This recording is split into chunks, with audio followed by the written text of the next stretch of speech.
So once again, good morning and welcome. If you're just tuning in and we haven't met, my name is Oren Jay Sofer, and I'm offering these teachings through the Insight Meditation Society as part of the month of practice at the Forest Refuge in Barre, Massachusetts that Caroline Jones and I are leading. So this morning I'd like to share some reflections on one of the most fundamental foundations of Buddhist practice, insight meditation, and in many ways, probably most forms of contemplative practice. And that's our relationship with our body. Particularly during this time that we're living through of the health crisis, a time when so many of us are feeling anxiety and experiencing profound uncertainty at so many different levels.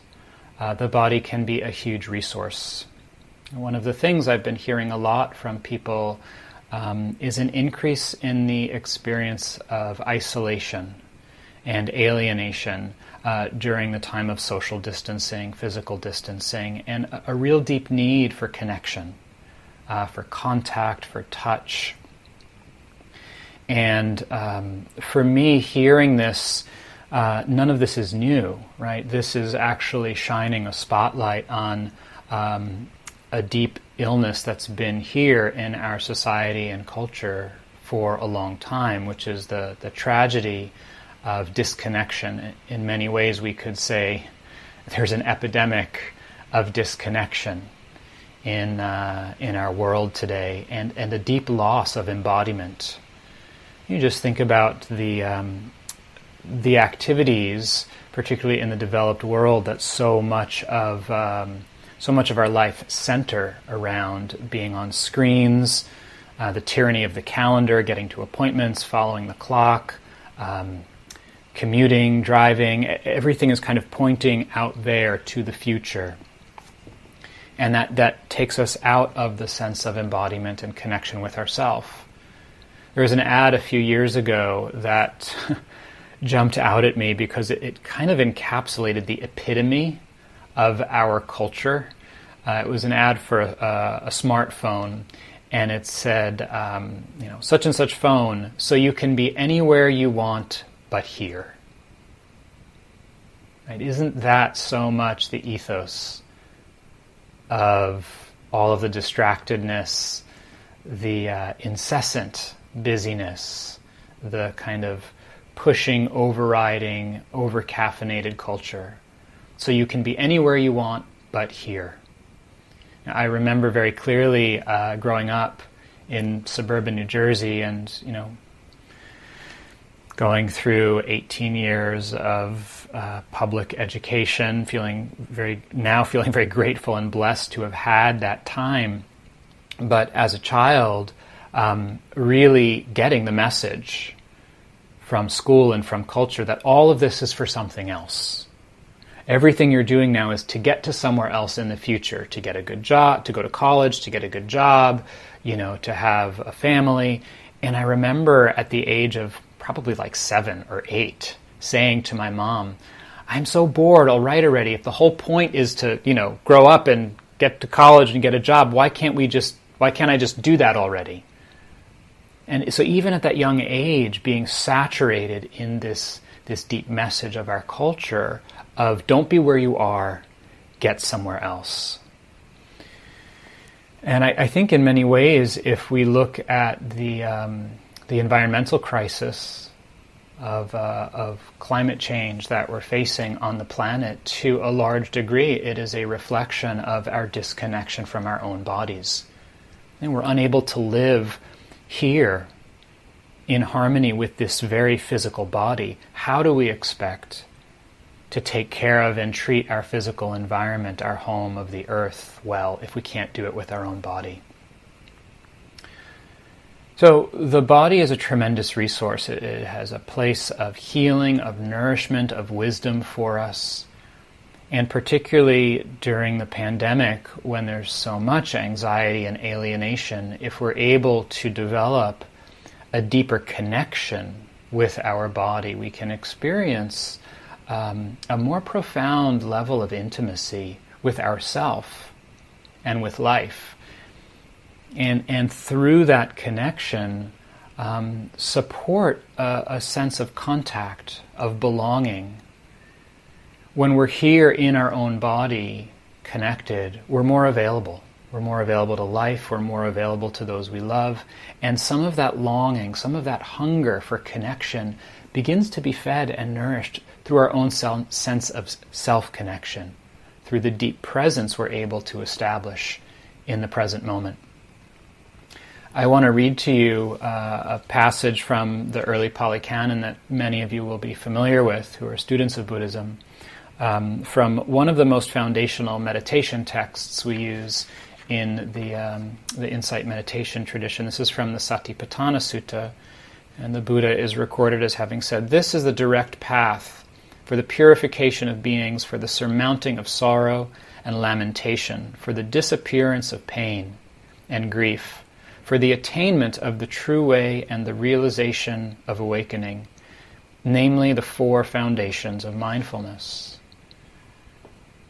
And what is the first of those? The very first and most primary foundation, fundamentally to set up mindfulness and enter this whole path of awakening, mindfulness of the body.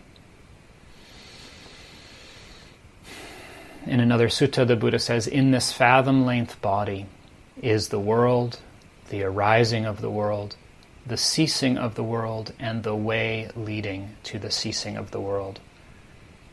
And what he's pointing to there is that the understanding and knowledge of the Four Noble Truths, the core of his teaching of the arising of suffering and its ending and the way leading to that ending are to be felt, known, and understood right here and now in our own body.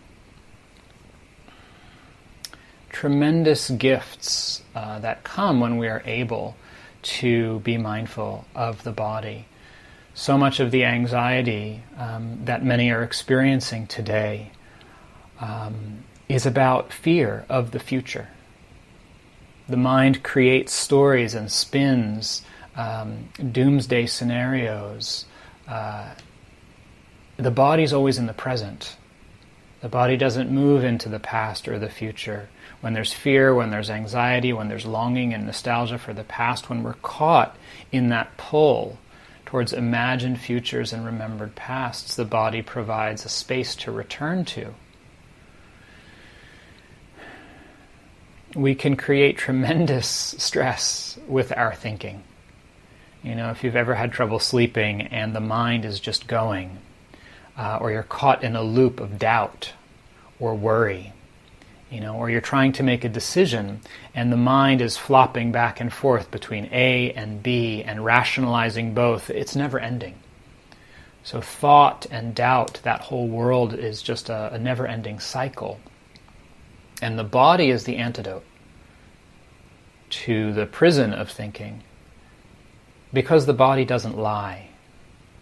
The body is always presenting just what is right here and now, and it gives us a place to rest the attention outside of the realm of thought. One of my first meditation teachers, a man from India, Anagarika Munindraji, used to say, "You are living mostly in the world of thought." Meditation, Dhamma practice, is about the world of experience. We can spend our whole lives lost in thought, planning, remembering, worrying, anticipating, only being present for the briefest moments when something intense enough, either pleasant or unpleasant, breaks through the spell of thinking. A meditation practice is about learning that there is another world right here and now that's available all the time. It's actually the world we're living in. John Kabat-Zinn, one of his books, is called Coming Back to Our Senses. This is what we are studying and practicing in meditation and the path of awakening, is to learn how to connect and learn from sensory-based reality, the direct experience of being alive.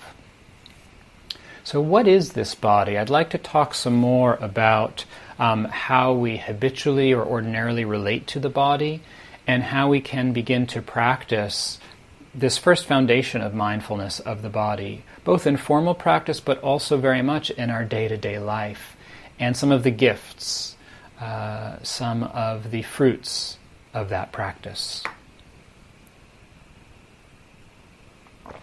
When we just look at the body from a scientific perspective, it's pretty remarkable. Our bodies are 60% water. The brain and our muscles are 75% water. Even our bones are 25% water. There are more non-human cells than human cells in the body. There are 10 times more bacterial cells than human cells. Right? What is this body that we live in every day? That's the statistic many of you have probably heard. If you took all of our blood vessels and stretched them out, 60,000 miles of blood vessels, enough to go around the whole globe more than twice. Another fact about the human body that blows my mind is that so a woman is born with all of the eggs she will ever have in her ovaries, and those eggs are made when she's still in the womb. What that means is that each of us, the egg that formed into an embryo, that eventually developed into each of our bodies, was present in our maternal grandmother. Is that astounding? Every atom of every cell in our body has been around since the beginning of the universe. How many millions of years of evolution did it take to be able to do this? To have an opposable thumb, this capacity we take so for granted, millions of years of evolution right here in our own hand. So when we begin to just contemplate the body, we realize how remarkable it is, this amazing, refined instrument that is the result of so many millions of years of evolution and all of the systems functioning to some degree enough to even be here, listening, connecting. So how do we view it? How do we relate to this magical, mysterious form? The unexamined, habitual view is kind of tragic. When you step back and think about it, the default relationship to the body is often as a vehicle. As long as it's functioning, as long as we are temporarily healthy and able, and that's a temporary state, we know, we assume that the body will go where we want, it'll do what we want, it'll digest whatever foods we want to taste and eat. We basically relate to it as our slave, forcing it, demanding it to obey our whims and wishes, pushing it past its limits, making it stay up, making it work, making it sit. The sense is that we're somehow up here in our head in the control tower, issuing commands down there to the rest of this thing, and only every now and then something below needs attention. You have to go to the bathroom, there's an ache, you get sick, you need to have an operation. Or there's this threat of a virus. And then as soon as that gets better, we go back up here and start barking orders. And we can spend our whole life doing that. So many years, decades, just treating it like a slave, telling it what we want to do until one day it stops obeying and we start paying the price of having not really listened to it. So we relate to the body as a vehicle, as a slave. We relate to the body as an image, particularly in the West, through the lens of our cultural expectations. How strong is the body, how thin is the body, how firm or flabby, how smooth or wrinkly. And then when the actual visual image of the body, doesn't match the ideal created image, the photoshopped, photo-brushed image of the models and the media, then what? We feel ashamed. We want to hide our body. This is another very, very deeply rooted ailment in our culture and our relationship to our bodies. And tragically so, one that affects all of us, but particularly those who are female identified more because of the kind of patriarchal and sexist structure of our society and the objectification of the female body. Next time you're out in nature, next time you're anywhere where there are trees, go and look at a tree. Does it feel ashamed of its shape? Does it say, gosh, why is my bark so wrinkly? That other tree over there has smooth bark. Or why are my branches so thin? That other tree has big branches. It's just a tree. It's just what it is. Each of our bodies is just a result of nature. They're exactly the way they are. It's only through thought and comparing that we suffer this visual image illness. We relate to the body as a concept. My body, is it healthy? And we become obsessed with taking care of the body in a way that's out of balance. We're not actually connected to the felt sense of the body, but we're relating to it as an idea. What others tell us about it, what we need to do to keep it healthy. And just pay attention to the effect it has when someone says, hey, you look great, or you look tired. Right? The concept of the body and how it appears to ourselves or others then starts to affect our own internal experience. In all of these, the body is an object rather than a subject. And this is another tragedy of our culture. Not just the objectification of other people's bodies, but of our own. And in that objectification, becoming disconnected. We become separated from what should be and what actually is the most intimate home for us. There's the line from it's embarrassing, I'm blanking on the author's name, Finnegans Wake, the line from one of his books, Mr. Duffy lived a short distance from his body, right? So do we actually inhabit our own body, or has it become an object in our own mind and our own world? I know for me as a young man, I suffered a lot from how the objectification of women became imprinted on my own mind through the loss of connection with my own body. In that process of objectifying another, we objectify ourselves. And I had to work very hard. It took years to reclaim a sense of direct intimacy with my own body.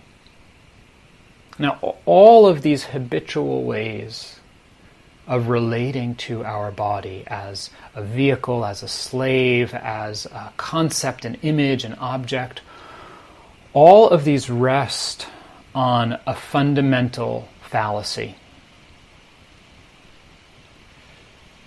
That the body is who we are. That we take this body as an identity, as me, as mine. And this is where the root of so much of our suffering lies. The Buddha called this a particular obstacle in the practice called Sakkaya Ditthi, the view of self.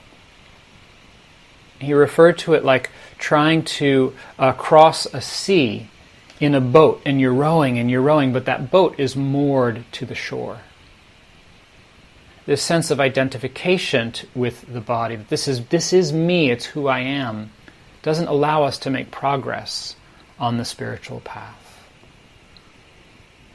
So how do we start to come home into this body and begin to understand its nature more so that we're not moored to the shore even as we're making effort to row? How do we free ourselves from the prison of objectifying our own body, being separated and alienated from it? the Buddha encouraged the practice of kaya gata sati. Kaya means body, gata means to go or gone, sati means mindfulness.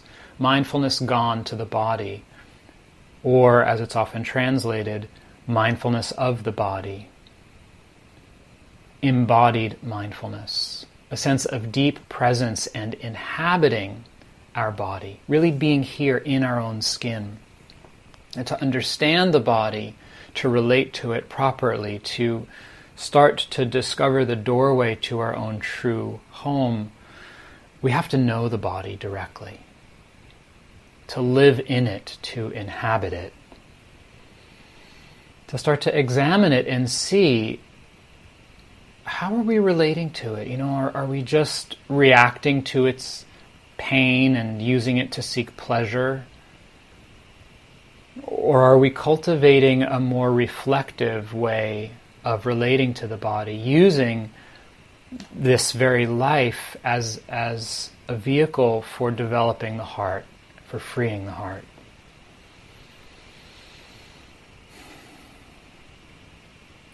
So coming home in the body, learning to inhabit the body. The first step here builds on what I was sharing yesterday. The first step begins with developing a certain relationship to the body, cultivating a relationship of kindness, of friendship, picking up that tone. And this isn't necessarily easy, particularly if we don't like our body. Right? If we're caught in those feelings of shame or comparing, or if our body isn't healthy and we're resisting that, struggling with it, angry at our body for not doing what we want, grieving the loss of the sense of health and the person we used to be. Developing a relationship of friendship and kindness can begin with gratitude, realizing that whatever our body is doing, however healthy it is, or whatever shape it is, whatever age it is, it's always doing the best it can to keep us alive. Right? That's the body's only job. That's its only desire, is to sustain our life. And it does everything it can, every day, every hour, as best it can, to sustain our life. When we begin to recognize that, we start to shift our relationship to the body. We learn to be able to befriend the body, to shift from relating to the body as a vehicle or a slave to seeing it as a friend, and ultimately as a teacher. This is from the Tibetan teacher Tsongkhapa, a 14th century Tibetan Buddhist Lama. The human body, at peace with itself, is more precious than the rarest gem. Cherish your body. It's yours this one time only. The human form is won with great difficulty. It is easy to lose. All worldly things are brief, like lightning in the sky.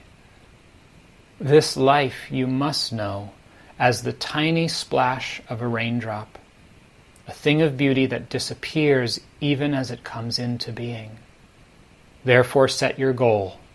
Make use of every day and night to achieve it.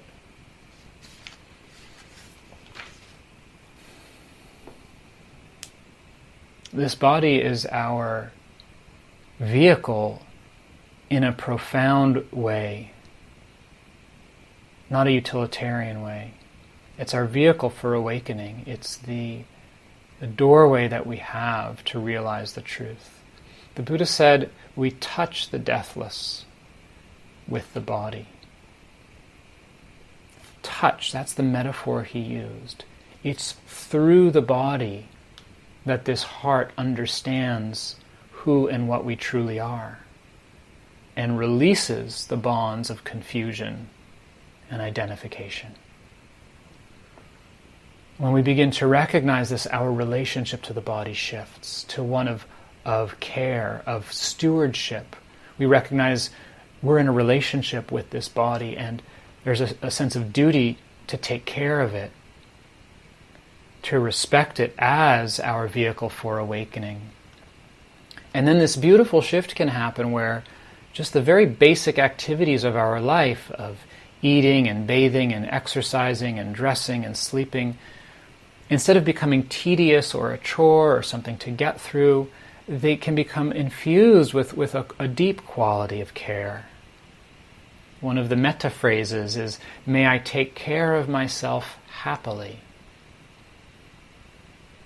May I realize the joy in attending to this body and keeping it well and healthy. May all of us realize that joy.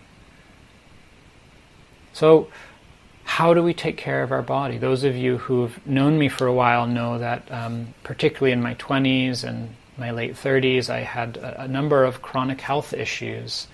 I experienced a lot of physical pain with digestive disorders and some chronic disease. It was a real ringer of a journey to learn how to not fight and hate my body when it wasn't doing what I wanted, when it wouldn't digest the foods I want, when it was in pain, when it was tired, when it was foggy. But to start to come into relationship to it with appreciation, with warmth, with compassion. So massaging your body, touching your body, learning to listen to it, and eventually beginning to become acquainted with our inner life. And meeting the challenges of this are not easy. This first part of how are we relating to the body. To develop mindfulness of the body, because as we begin to contact our body, when we really start to open up and feel what's here, what happens? Well, it's not always pleasant, right? The body remembers. As the saying goes, the issues are stored in the tissues. Now, our body carries our history, the painful memories, unresolved fears, tensions, buried emotions, all of that gets stored in our body. And so when we begin to open to feeling our body, there can be this reckoning. It's not always comfortable or pleasant, and there can be painful or uncomfortable or difficult things to feel. I know for me that was a huge part of my journey. It has been and continues to be. I remember this one very, very clear moment in college. There's a lot of emotional volatility for a period of time in my family when I was growing up. One of my family members was mentally ill, and there was a lot of anger and fear and verbal, aggression and violence. It was very scary, very frightening for me as a kid. And my conditioning was to be okay, was to hold it together, to be there for other people. So I suppressed it. I suppressed the fear. I suppressed the anger. And when I got to college, about 18, I remember this one day standing after taking a shower, a towel around my waist, looking in the mirror, and feeling this flutter in my belly.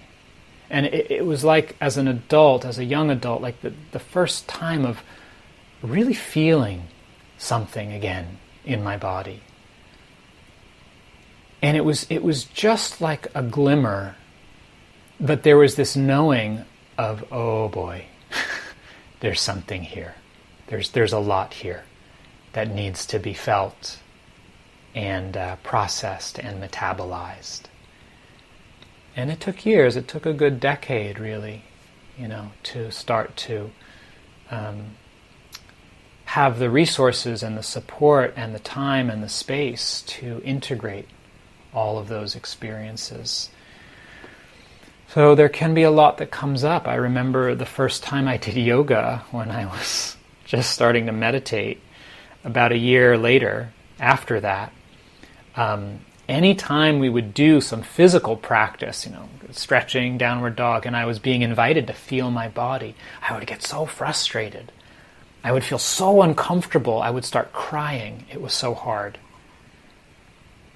And that too continued for several years of learning yoga, learning qigong, just feeling so much tension and frustration and discomfort anytime I was trying to feel what was happening in my body.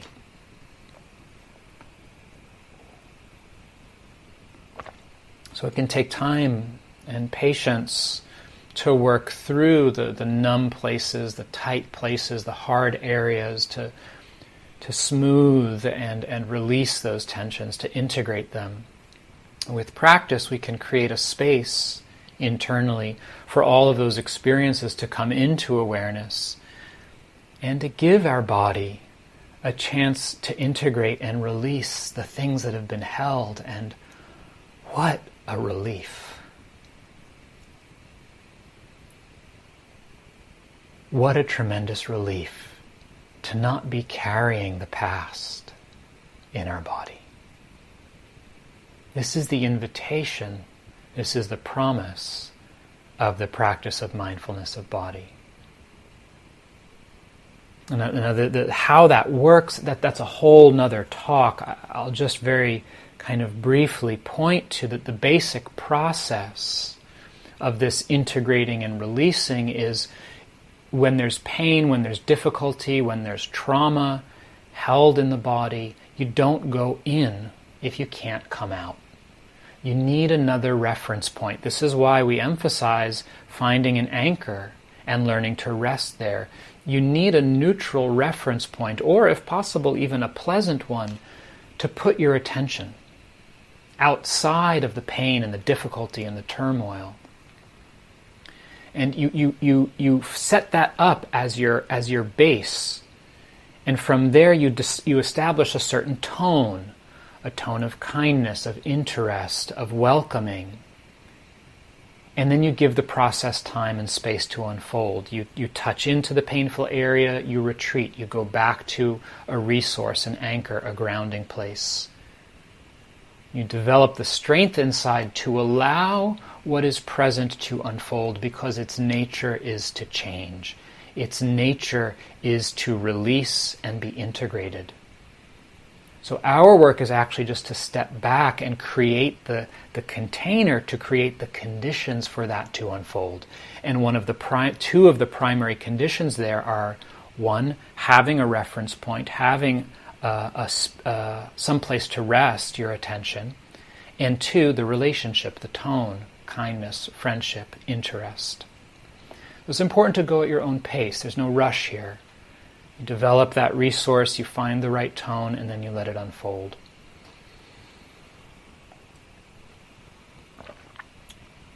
So, developing the right relationship to the body.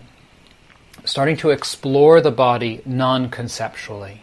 This is the second aspect of coming home in our body. Just starting to slow down. And this is something we can do with contemplative practice, with movement practice.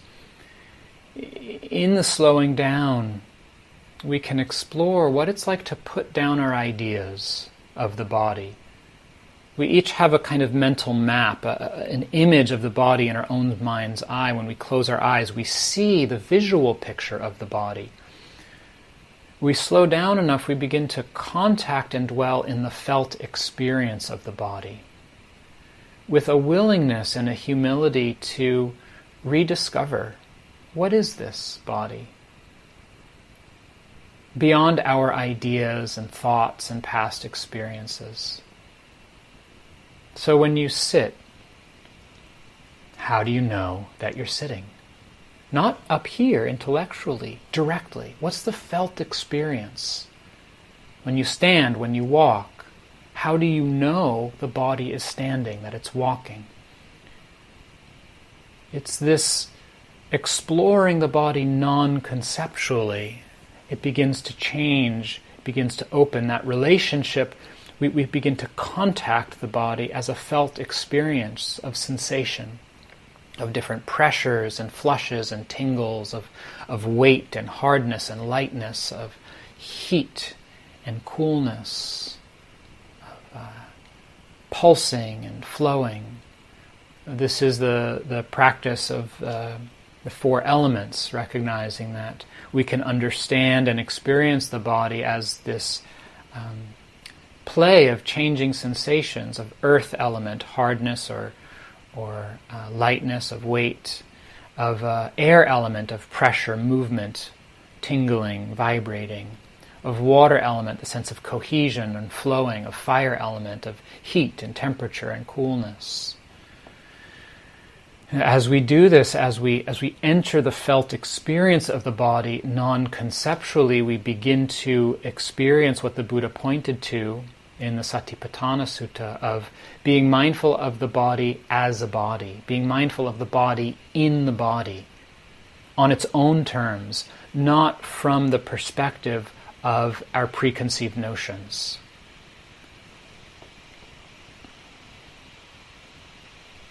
And in doing so, we begin to reawaken the intelligence of the body. It knows how to process things. So this slowing down, exploring the body non-conceptually, we learn to become fully conscious of the body, to allow awareness to fill and enter the body. So there are many meditation techniques, various embodied practices that are supportive for this. Yoga, qigong, even exercise, dance, movement. The body scan is a primary practice for this, sweeping your attention through the body, kind of like massaging the tissues with your own awareness. Mindfulness of breathing is an embodied practice, it's not a mental practice. Starting to become aware of the whole body and just feeling the rhythm of the breath like a wave, kind of gently pulsing, moving, swelling and subsiding. We become sensitive to the body. And over time, as we practice, that awareness, that consciousness of the body becomes a resting place throughout the day. So in the Satipatthana Sutta, the instruction is to be mindful during all activities, when flexing and extending the arm, when standing, when sitting, when going to the bathroom, when eating. The sense of there is a body, as the text says, that we can be aware of the movements and the presence of this physical form. When we can do this, there's a profound shift. Slowly, in our experience, the body becomes a great resource. The Buddha refers to it as a pleasant abiding in the here and now. It becomes someplace we can rest, outside of the storm and the hurricane of our thinking, outside of the chaos of emotions and intensity. Rest the attention with the body. It becomes a reference point and a foundation, not just for awareness, but for the cultivation of beauty.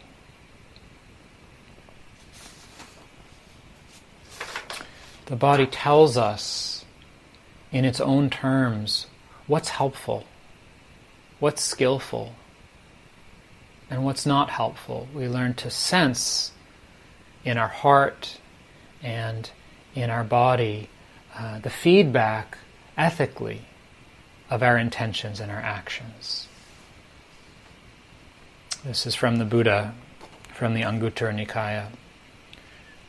Monks, friends, practitioners, one thing when developed and cultivated leads to great good, leads to security from bondage, to mindfulness and clear comprehension, leads to attainment of knowledge and vision, leads to a pleasant dwelling in this life, leads to the realization of the fruit of knowledge and liberation. What is that one thing? Mindfulness in the body. This is the one thing that, when developed and cultivated, leads to the realization of the fruit of knowledge and liberation. It's no small thing he's pointing to. It's why he called it the first foundation. Ultimately, the body becomes our teacher. It's always revealing the truth. It's always revealing the nature of this life and this world. This is from the Thai forest meditation master Ajahn Chah. Actually, the body is telling us all of the time. If the body could talk, it would be telling us all day long, "You're not my owner, you know." It's telling us all the time, but it's Dhamma language, so we don't understand it. For instance, the sense organs of the ear, the eye, the nose, the tongue, and the body are always changing. I've never seen them ask permission from us, even once. Like when we have a headache or a stomach ache, the body doesn't ask permission first, it just goes right ahead, following its natural course. This shows that the body doesn't allow anyone to be its owner. It doesn't have an owner. The Buddha described it as an object void of substance. So this is the kind of the paradox, in a certain way, of mindfulness of the body. Is this journey. We begin often from a place of disconnection and alienation and separation from the body. It's an object, it's separate from us, it's a slave and a vehicle. And then we begin to explore it, we work through the tensions and the pain and the hurt, and it becomes a home. We can rest in the body. But that sense of identification, that this is me, this is who I am, is often still there. But as we start to experience the body directly and it reveals its nature to us, we begin to recognize it's not who we are. It's changing. The Buddha compared it to a lump of sea foam. We're not our bodies. And that's not personal. Just think back to being young, to being a child, to being a teenager, to being a young adult in your 20s. Where is each of those bodies now? Was it really you? It's changing all the time. If you close your eyes, how old is your mind? Does the mind have any age? Does awareness have a gender? Does it have a race? The body's always changing, and it's not personal. It's not who we are.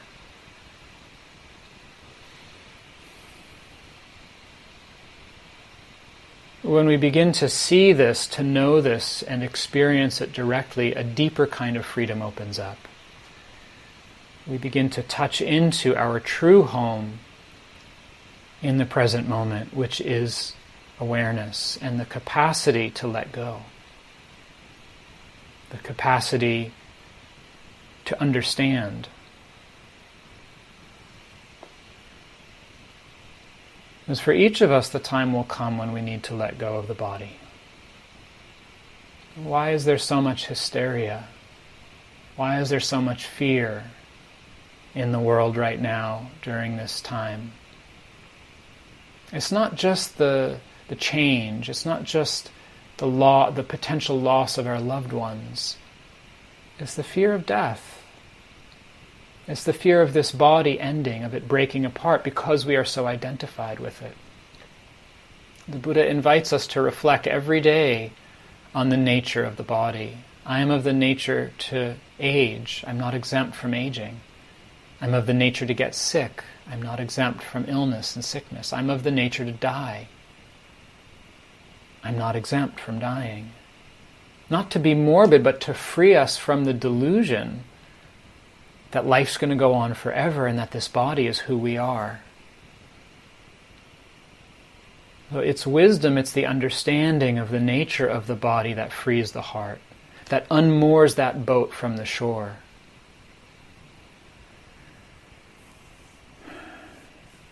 And this learning, this understanding, it's not intellectual, it's intuitive. It's something that we understand in our heart from experience. And that comes from feeling and contacting the body directly. From learning to live in it and inhabit it and allowing it to reveal its nature to us. So I think I want to end with a poem. This is a poem that I wrote a number of years ago. I think particularly apt maybe for these times. It's called Trust. I trust what this body knows, breathing in, breathing out, the way home. I trust the ground which I can stand upon, the earth that rises to meet my feet and gives gently beneath my weight. And I trust that ground which I cannot stand upon, the falling away that everything returns to. I trust what this body knows, the pulsing and quivering, the tight, the hard, the smooth, rough, and flowing. I trust the great oak and the white pine, who do not question where the next branch will grow, who are tall, solid, gnarled and strong, who bend in the wind. I trust the sun that shines and warms the taut green skin and deep blue water of this earth, that sun to which we all instinctively turn, which touches our billion faces alike, asking only the song of our sincere living in return. I trust what this body knows, breathing in, breathing out, the way home. I trust what this body knows, that the magnolia in springtime takes time to bloom, that the autumn leaf does not struggle to reach the ground, that we too are beautiful, brief, free.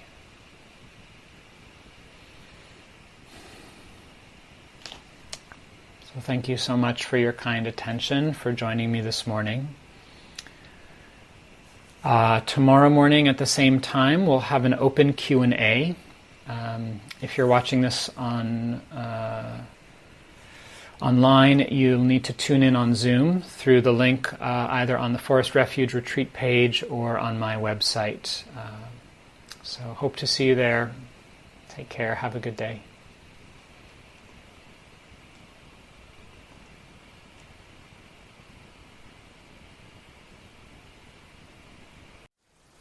Thank you for listening. To learn how you can support the teachers and Dharma Seed, please visit dharmaseed.org/donate.